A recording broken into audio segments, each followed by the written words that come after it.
There is a black male mental health struggle.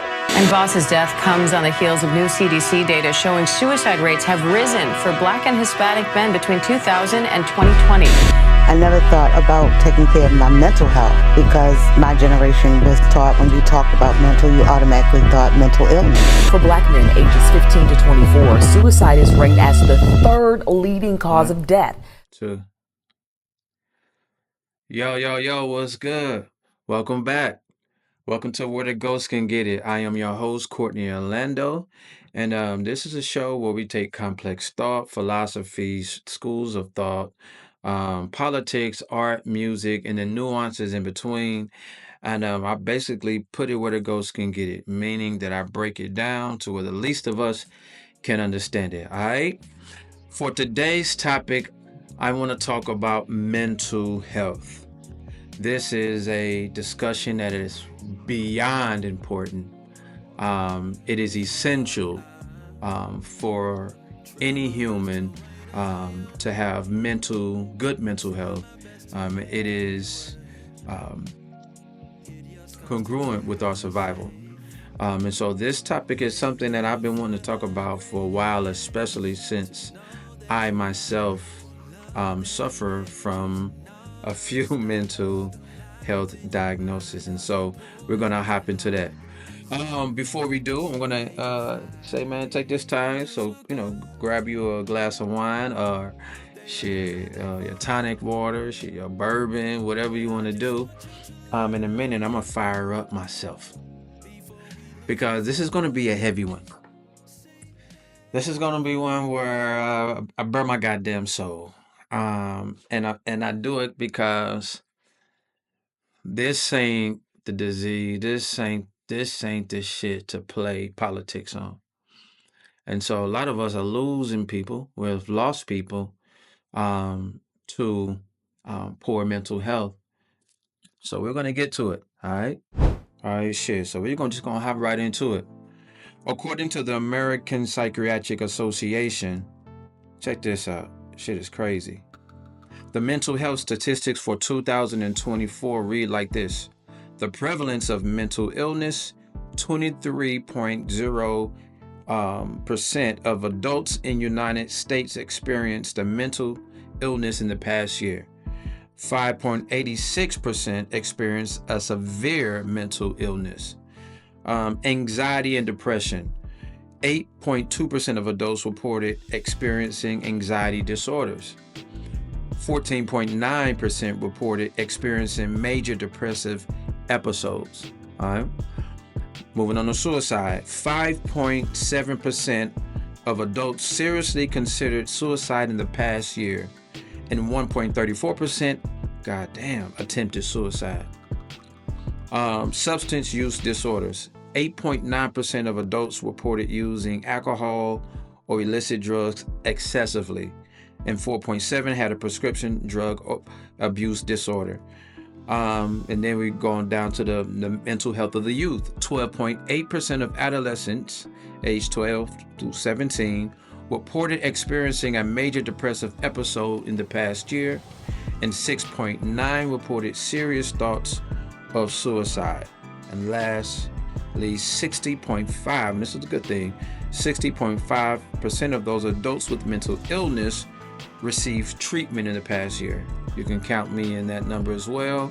39.5% did not receive treatment due to factors such as cost, lack of insurance, or stigma. And when that happens, ladies and gentlemen, we cope. And when we cope with shit that most of the time don't do as well. And we end up doing some crazy shit, all because we needed help and couldn't get it.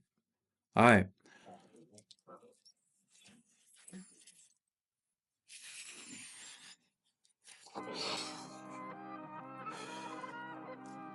Yeah, I did this, brody. All right, let's talk about it. Shout out to those of you who live in states where the devil's grass is available to the public. Because of my heart medicine, I cannot be prescribed an ADHD medicine so far. There's nothing to hit the market that allows for me to have an ADHD medicine, which increases my heart rate while I'm on my statins and other shit that takes care of my heart. So they're incompatible. So the main thing that controls my anxiety is this good old green. All right, let's talk about it. 2016, 17. Um, when I was a Christian, of course, I've always been hands on in anything I've ever done. Never let rocks cry out in my stead. So hands on, serving the community and finding joy. And even though this shit was hard, we were putting out fires. The leadership was crumbling. We had, in fucking American church when the pastor is a superstar, and when everything is built around that person, when they have just human experiences, the shit has catastrophic repercussions for the people who are under that leadership, right? So, we were doing a lot. Oh my God, we were doing a lot. I mean, shit, I'm an artist. So my sessions sometimes end 2, 3, 4 in the morning, but I was getting up at 4 in the morning to go to meetings, to put out fires and to do what, elders and lay pastors do. And to serve people, figure out ways to make the church run better. And while I don't subscribe to any of that anymore, and if you are not familiar with who I am and my channel, definitely check out the 2 videos at the end on my deconversion. One on my public announcement and one that from an interview I did with Ichabod with B Brady, Be Good over there. Yeah, yeah. But that's my bro. So check that out. But that was good work while taxing. Here's what I didn't know about myself at that time. Um, I was severely depressed and really didn't have a word for it because I had never been a depressed person. Like I would look at people who were depressed and I would be like, shit, I don't know what that feel like. Um, but I didn't realize how injured I was. But I would tell the elders just about every meeting, every prayer meeting, every time we met up, whether it was for business or pleasure, it would be, guys, pray for me. My mind is, and I'll use the word cracking. I'll be like, my fucking mind is cracking. Like I can't, I just keep playing negative thoughts about myself and situations and things that I can't change. And it, um, it produced something in me that that as I begin to do the actual counseling in the future, now I know where it came from. But it produced something in me that mirrored or that began to take on the form of severe self-hate. And let me take y'all back with me just a little bit before 2016, 17, 18, and post pandemic. 2014, I had a heart attack. I was on vacation. Me and my wife's timeshare in Orlando had brung like 15 of my other family members. I mean, it's like 20 of us. We had an amazing time for the first day because the second day I had a fucking heart attack. Yeah. I had a heart attack, y'all. I was in my 30s. I had a heart attack the second day of my vacation. Spent all 8 days in the hospital. It's all good because some people have a heart attack and perish, right?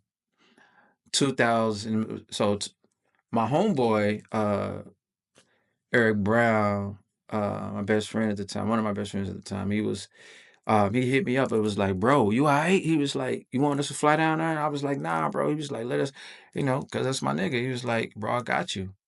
2015, his wife calls me, my sis Talitha, and she's like, he gone, bro. And she's screaming hysterically.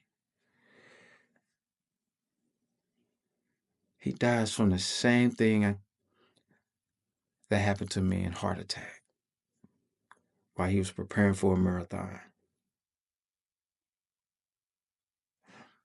2016, I'm like, fuck. I'm like, this life. Let's get it. Let's get it. Life can't turn me down. I'm fighting. I'm swinging. I'm like, man, fuck that. I'm living.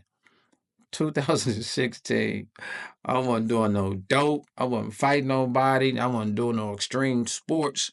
I was just at the gym working out and had a second heart attack. Now, I ain't even gonna hold you. Anybody who's ever had a severe change in health, on the health sheets, they ask you, are you feeling depressed, down, suicidal, thoughts of loneliness, worthlessness? And when I would go do my checkups, I'd be like, nah, none of this. I'm just my regular. Man, after I had that second heart attack, 2016, I was in that bitch like, I'm sad. Motherfucking life is over. My God trying to kill me. My God, you know what I mean? This shit was crazy. It was wild. And that was my first introduction to something that had really rocked me in my mental health. Like, that was consistently in my mind for months and weeks at a time. 2017, I'm leading worship, and my smartwatch is going off. And it's my dad's assistant. And so, before the song could even finish, I'm like, take over for me, bro. So I leave stage mid song, and my dad's assistant is like, he's not answering his phone. He's supposed to be at church. Can you go by his house? And of course, fucking not forms in my stomach, and I make that trip as the oldest of 4 boys. And I find my old dude laying on his back, almost like he was sleeping.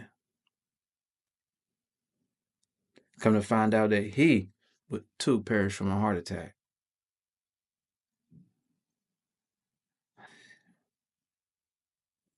Not only that,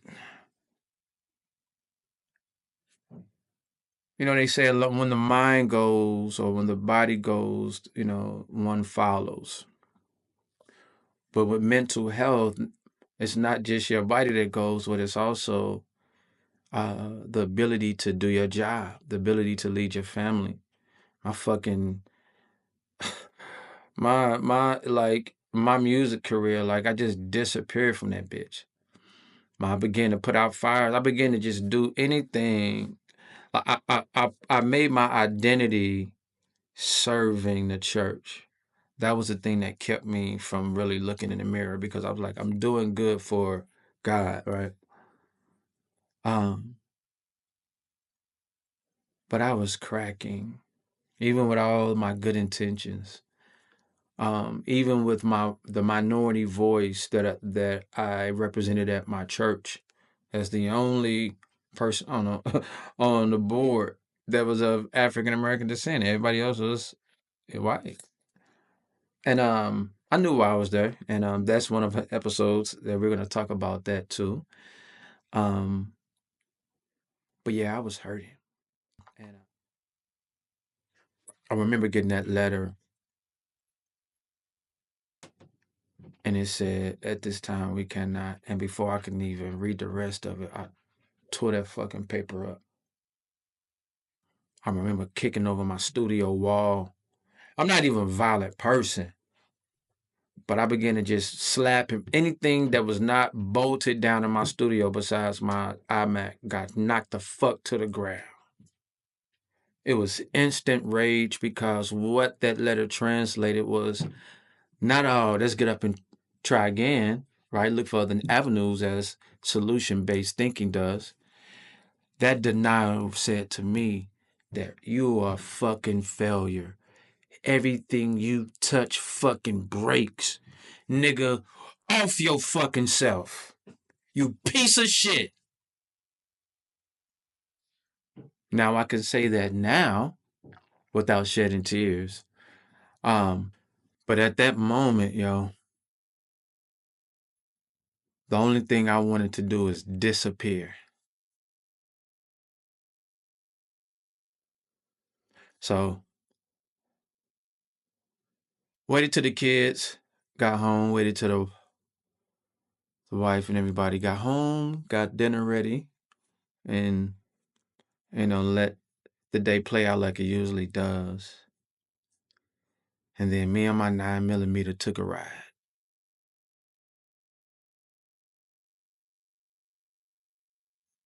And I began to drive around trying to find an alley or a dark place to unalive myself.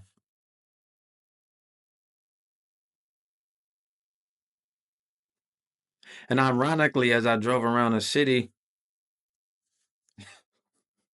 I ended up in a dark little corner right on the side of a fucking church. And so while church, an idea of what God would think was not on my mind, it did remind me of my wife and reminded me of my mom and what this devastation would do to them. And plus, I had the foreknowledge of watching my bro Eric's family and Talitha and the kids, Zion and Zoe, walk through the valley of fucking death after Superman died. I couldn't do it. I couldn't do it. And so I remember telling my wife, I said, babe, took her out to eat because I had told myself, right? Look, I had told myself, right? I said, because being diagnosed with not just depression, I've been diagnosed with major depressive disorder. And we're going to talk about this too. I told myself that killing myself cannot be the answer because I remember reading something somewhere or hearing someone say, if you have not done 100%, if you have not given, uh, uh, given yourself to finding a solution, 100% of you to find a solution to this thing, then killing yourself should not be an option. So I remembered that. So I switched from wanting to unalive myself to praying to God that He would take me in my sleep. Right? And so I remember that same week, I told my wife, I took out to eat because I was confident that God was going to grant my prayer one day, soon. And I remember taking her out and I was like, babe, I was like, yo, I was like, man, you've been such an amazing mom all these years. I'm like, you've been so good to me. I'm like, everything a man could have dreamed for. I'm like, all these years, the ups and the downs, I wouldn't have. And she was like, what is you talking about? And I was like, it's been good. I was fucking dramatic as hell. And she was like, what? I said, man, I've been praying that God would take my life in my sleep. And I think this is our last our last dinner together. And my wife being a full woman from the north side, yo, she was like, what the fuck? She was like, shit, you better fucking fight. She was like, I don't want to hear none of that. She was like, you got to fight, Courtney. She was like, fuck that. What you talking about? And like, in the fashion that I know that she delivers her most passionate stance, she was right. She was right. And so that day, I promised myself that taking my life or taking any type of steps to even want to remove myself from this world can't not be an option. And especially since I've done my homework on the times that we are in and how we've gotten here through our colonial powers and the history of men fighting for power and greed. Ain't no way I'm taking my motherfucking life. Suicide is incompatible to my goals. I want to see my colonizers' heads fucking chopped off. I want to see a day when everybody can smile and live, even if it's 50 years from now, 100 years from now, 500 years from now. Taking my life or any of my seeds or my grandchildren's grandchildren ain't in our fucking, it ain't in our plans. Because you can't get shit done from the grave. So now that I said that, let's talk about how I moved on from such a dark place. And I want to say that like from there, I was like, let's get help. And that help what rectified, it totally did away and healed me. Nah, because if that was the case, I wouldn't be making this video. From there, I did get help, and shout out to my church because they did provide me with counseling, and that helped me to be able to articulate more to those around me what I was feeling, but also get answers to the things that to the negative loops, pattern thinking, and why they're there in the first place. But from there, I thought I was Gucci. I thought I was Gucci, at least on my way to a place where of being whole, and then the fucking pandemic happened. And then Sandra Bland happened, and then George Floyd happened, and then this fucking orange Cheeto piece of shit was got back in office. God damn. When I tell you, because you gotta learn, the unfortunate thing is you gotta learn how bad shit is before it can get better. And for me, I was just learning how fucked up my thinking was when I picked up another injury by pure knowledge. Right? Knowledge sometimes equals suffering. Because sometimes it's better being ignorant to an evil or something that is, what I mean, that deserves right nowness, can disrupt your peace. And that's what it did for me. It made me say, my self preservation kicked in. And I was like, fuck this. I was like, nah, this ain't it. Kick into action, Jay. Save your motherfucking family and your own life, and get to you see what the real enemy is. You know what I mean? You see why this world fucked up. You see the lies. You see the smoke screens, the deceptions. And that fight was bigger than that I could predict it. And I'm still haven't answered the number one question. Still hadn't asked myself, what do you want? Who are you, Jay? You're gonna blame the injuries from your childhood forever? And I began to have those conversations with myself, and I just underestimated the fight. And then when I couldn't go through this fight with the power or the companionship that I thought this Jesus figure or this Yahweh or this El figure was, it was life shattering. You want to talk about loneliness? You want to talk about seclusion?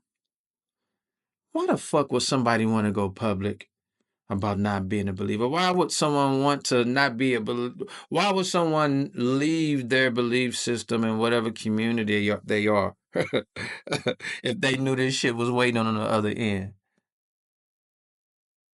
This is the most lonely I've ever been. That's one thing that the church got going for them. Community in numbers. And I would say, goddamn, that's the only thing they got going for them. Shit. Stick around, we'll talk about that more too. And I remember one day, because taking my life was out of the equation. And I remember that last hoorah, where I was like, all right, this Hail Mary. God, if you there, who are you? Jesus, if you there, who the fuck are you? Who are you? Whoever you are, I need you. This my last hoorah. I need you right now. I need whatever that song is, Smokey. Not I don't know. See, that was an ADHD moment. I needed God, or at least the idea of God that I had leaned on all these years. And there was silence. I laid on the fucking floor for almost 48 hours, naked, and lost about 20, 30 pounds. I I couldn't see my way out. I couldn't see my way out. I was so distraught that I remember sitting on my front porch, and it was in the summertime, but I was cold. I had blankets over me, and I was just rocking in the front the chairs that we have. And I was one incident away from being like how they used to be on the cartoon. Somebody was crazy and they used to be like that was me. I was about to check myself into goddamn Malcolm Bliss. Real fucking talk. My mind was this close, was a shoestring from breaking. And that's when I told my therapist, I said, something else is going on with me. And that's when I fucking learned that I have bipolar 2. So I gotta tell you this story. This is when I found out um how fucked up bipolar 2 is, and even bipolar 1. This was such a new phenom for me because my mind had begun to change so rapidly. And I knew that the chemistry of my brain had changed and was changing because of how dark and how um, deep the passion, the self-hatred for myself was. But I remember this occasion which made me be like, fuck, like, Jay, did you just do that? Something wrong, baby. Like, something wrong. I ordered some pancakes one Saturday morning. And ordered 8 pancakes, right around the corner, so I go pick it up. All 8 pancakes was doughy. Couldn't eat them bitches at all. So I'm like, I get them. I'm like, take it back. I'm like, guys, I can't eat these pancakes. I'm like, ain't nothing. They still need to be cooked for another, 2 or 3 minutes. She was like, she comes out and no, the gentleman was like, oh, you want me to fix you some more? I was like, nah, I just get my money back. The cook comes out. He was like, hey, he was like, them 8 cakes. And in my mind, I'm like, yeah, nigga, these is 8 cakes, you fucked up. But I was like, yeah, OG. I was like, why you do me like that, man? He was like, why would you make you some more? I was like, nah, I'm good. So I was like, I'm just gonna get my money back. So they couldn't get my money back right away because I went through this site online. It was through DoorDash or some shit storefront. And so damn, I hadn't even say their name, they ain't paying me. But I had to go through this whole process and it took like 15 minutes to sit down and go. So I was like, man, you know what? I'll just go to another place. So I went to another place, got some bomb ass pancakes to replace the 8. I come back, just to see if they had whatever they were working on to give me my money back. It was like $40. And they was like, well, you're gonna, your money is going, have to wait till tomorrow. And I was like, bro, fuck that. I can't wait till tomorrow. I just spent my money here, bro. And I just went, and it was something that this is when my brain switched from what I call these personalities in myself, Dr. Jekyll, Mr. Hyde. Anybody who knows me knows I'm a mild, kind of, you can say, nonchalant type person. And I can, be, charismatic at times. But this moment I was irate. when I said, "Is the manager here?" And she came out, young lady, and she said, before I can even, before she even can say hello, she was like, "They said the money should be," and then her tone just went up a little pitch, and I was just like, my power just came out, nigga. I turned into Goku. I was just like, "Fuck this!" I was like, "Where my motherfucking money at? I don't give a fuck about none of that shit." I went straight back to Berkeley on them, and I spazzed. Cook came out. Same nigga that fucked this shit up. He was like, "Hey," he was like, "Calm down, man." I was like, "Nigga, you the manager?" And he was like, "Nah." I was like, "Man, what the fuck you talking about then? I ain't talking to you." I was so out of pocket that I would have squared up with anybody at any moment at that moment over some fucking pancakes. Jay, it was not that serious. I came home. Not before I even came home. I got in my Jeep and I said, "Bro, did you just fucking spaz? I'm probably a fucking young lady, a college student or something over some fucking pancakes." I got back to the house. I said, "Babe, I think something's wrong with my mind." I said, a switch just flipped. And that's when I realized that this bipolar 2 shit is real. So I would follow up that when once I got medicated and got, started to, sit with my psychiatrist and then just understand the disorder for now. Because I ain't claiming none of this shit is permanent. I know we got this one life, but yeah, we're gonna work on this shit. I'm gonna fight this shit. Shit, sink or swim. I can't succumb to this injury. You know what I mean? But after getting myself well, getting medicated and getting assisted, knowing what was going on with me, I went back to that young lady. I saw her outside. She was a manager. She was cleaning the tables, and I said, "Do you remember me?" And she was like, "No, I don't think so." And I was like, "I got 2 words for you: Pancake Man." And I could see she was, from European descent.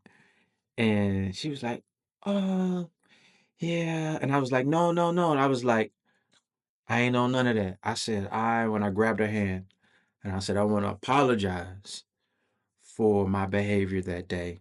I said, that was one of the days, that was the same weekend that I found out that I had bipolar 2. And so you were just an unfortunate casualty of this disorder.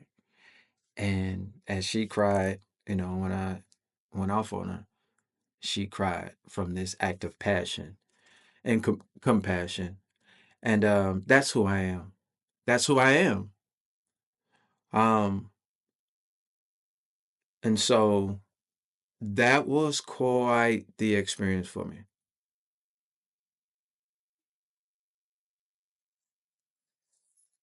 All right. So let's put it where the ghost could get it.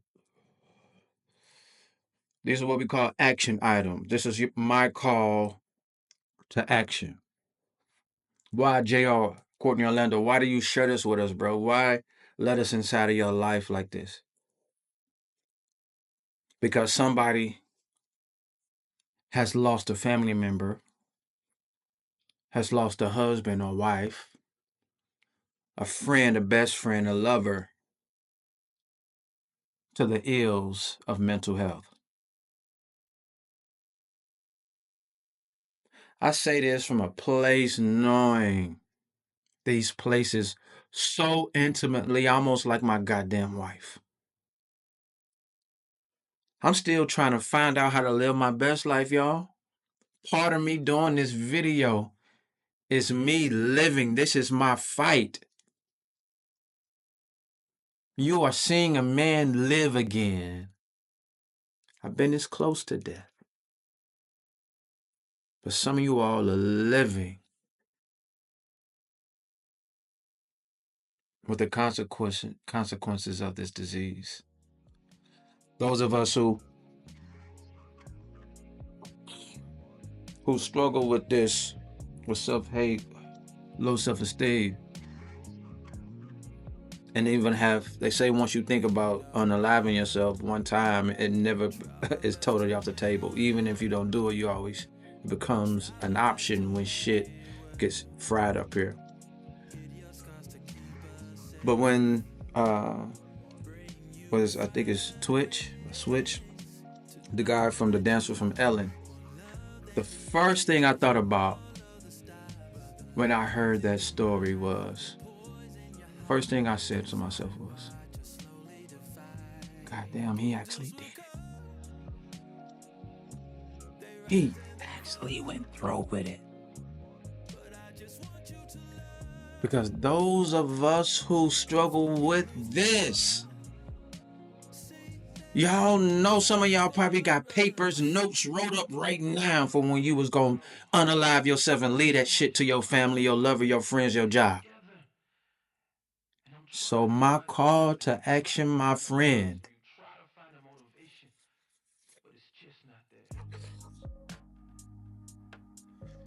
is to fucking live. Your mama needs you. Your wife needs you. Your husband needs you. Your community needs you. Your friend needs you. The city needs you. Your kids need you. This world needs you.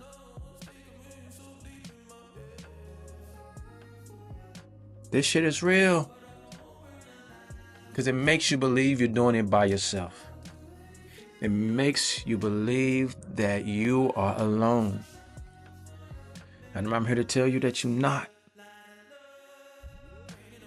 As John Mayer would say, just keep me where the light is. Yeah. Just keep me where the light is. Stay in the light, my friend. Get the help you need. If your insurance doesn't afford it, then go to a local clinic. Talk to whoever. Get on the internet. Get help. Don't try to fix this shit yourself. Get medicated. Get back in the gym. Start eating right. Guard what goes into your eyes, what goes into your ears. Stop hanging around the same people and places that be on some fuck shit. Be around people who are building, growing, fixing, loving. Educate yourself.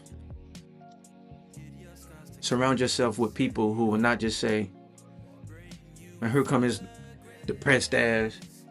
Bitch, why you always depressed? You don't need to hear that. Get around somebody who can remind you of your strength, who can affirm you of your dreams and the value that you bring, not just to the circle, but what you bring to everybody that know you. Everybody you know who, when depression comes, two sides. When you up, you up, and when you down, you down. My brother, my sister, no matter what ethnicity you are, this is my call, to you to fight. Seek help, it is out there. You're not alone, and as long as I got a voice, you got somebody who's fighting with you. I'll see y'all next time. Holla.